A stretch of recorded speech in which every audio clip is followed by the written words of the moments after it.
Have you ever felt that deep feeling of being alone even when you're surrounded by people? You know, that unshakable sense that you're searching for, well, for someone or something, but you don't even know what it is. Today, we're going to dive into a really fascinating perspective that says this search isn't a personal flaw. It's actually a core part of the cosmic experience. So let's get into the technology of finding your soul family. Right off the bat, we're hit with this powerful idea. It's suggesting that the ache we feel, that loneliness, isn't just about needing more friends. It's a kind of spiritual amnesia. Like, we've forgotten this fundamental truth about our connection to everyone.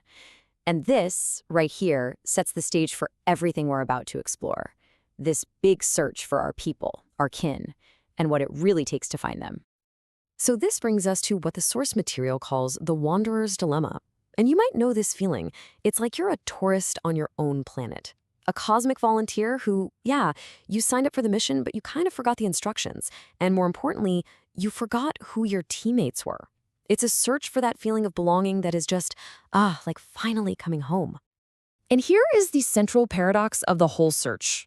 On one side, you've got that crushing isolation, right? That desperate search for your family. But then look at the other side. Here's the plot twist. Your people are everywhere. They're all around you.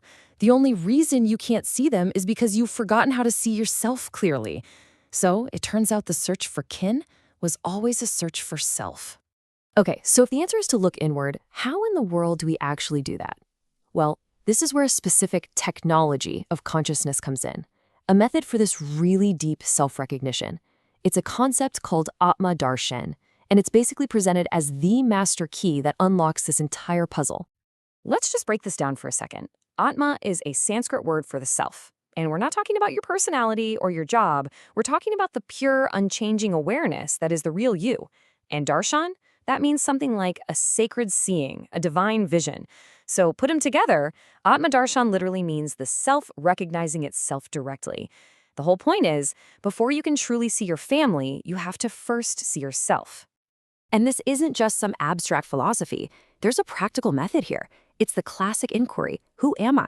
You start asking, and then you investigate everything you think you are, your body, your thoughts, your feelings, and you quickly realize, wait, I can't be them because I'm the one watching them.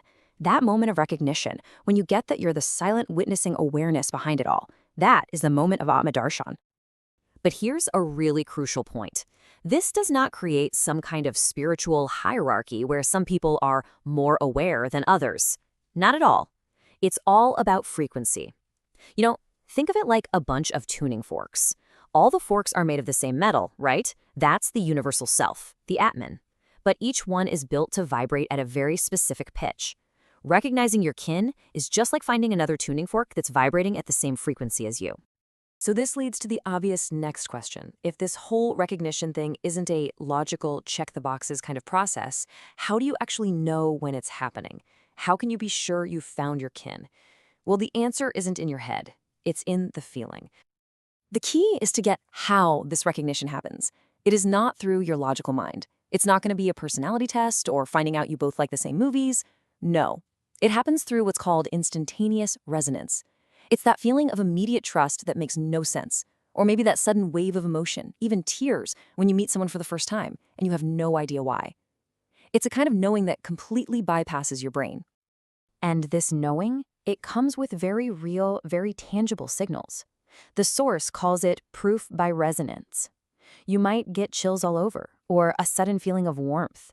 You might feel your chest physically open up like an expansion in your heart. You could experience time totally warping, where you talk for hours and it feels like minutes. These are the physical and energetic signs confirming what your soul already knows. You've just come home. Now, this whole idea of family builds into something so much bigger than just a few close friends. The source material actually lays out this vast, multi-layered structure of connection. You can picture it like a cosmic family tree with all these concentric circles of belonging, going wider and wider. So at the very widest level, you have universal kin. That's the fundamental truth that all consciousness is one. Then you zoom in a bit and you've got wanderer kin, all the other cosmic volunteers here on Earth. Then there's your social memory complex kin, which is like your cosmic civilization. Then your oversoul kin, the group you incarnate with over and over. And finally, the most immediate circle, your mission team. That's the specific crew you're here to work with right now. It's an absolutely incredible map of connection. All right, so we've journeyed from the pain of loneliness all the way to this map of our cosmic family. But the trip doesn't just end with finding people. The source brings us to one final profound realization that basically reframes the entire search. This is the real destination. So as you start recognizing this kin all around you, a new awareness starts to dawn. It begins with this really simple but totally earth-shattering thought. Wait a minute, I was never separate. The whole premise of the search, that feeling of being apart, you realize it was an illusion all along. And of course, if separation was just an illusion, then the loneliness, as real and as painful as it felt, was also part of that illusion. You were never, ever truly alone. Every single person you've ever met, every face you've ever seen was part of your universal family in some way. And then comes the final, most powerful plot twist of all. That feeling of wholeness, of completion, that feeling of home that you were searching for out there in another person, it was inside you the entire time. You are the source of the connection you were seeking. This is where it all comes together. The search doesn't really end when you find someone else. It ends when you find yourself. When you recognize your own true nature as Atman, as pure consciousness. And from that place of wholeness, you can finally truly see that exact same consciousness in everyone else. Kin and self are and always were one and the same.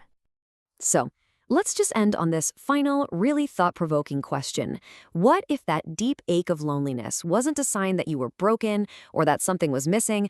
What if it was just a cosmic alarm clock designed to wake you up to the truth that your family has been here all around you, complete and whole all along?